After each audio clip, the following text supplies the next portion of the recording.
this has been done with a lot of thought. So in application and in applying for this loan, there is zero human intervention.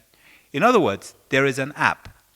The applicant will go onto a portal. They will engage with that app. They will have to put in certain pieces of information which make them eligible. One is their JAMB number, and of course, to tie into that, their date of birth. Further pieces of information include things like their national identity number, their NIN, which confirms that they're Nigerians. This act is being paid for by, this loan scheme is being paid for by Nigeria, by Nigerian taxpayers, so it's for Nigerians, and the NIN helps to verify and qualify them as such.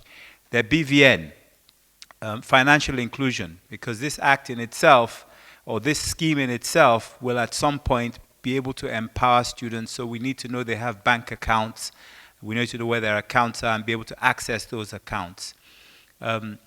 It will also have their matric number or admission number so that we can firmly establish which institution they're going, because one of the key elements of this is that once we've received applications and those applications are approved, the fees or the tuition requirements in terms of financials will be transferred directly to the institution.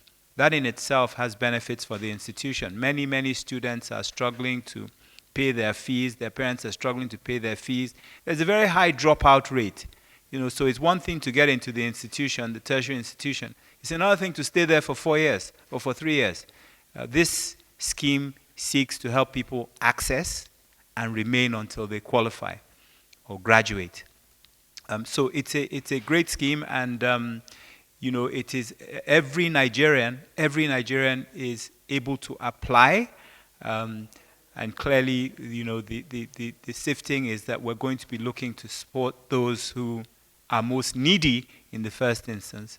But in any event, education across the board is something that everybody should have a right to. Thank you. The essence of education tax is to consolidate and restore education integrity and quality in Nigeria. And in fulfilling that part of the art, so that is why Education Tax Fund is one of the sources of funding, by God's grace, that we will use actually to propel and execute this laudable program. Thank you very much.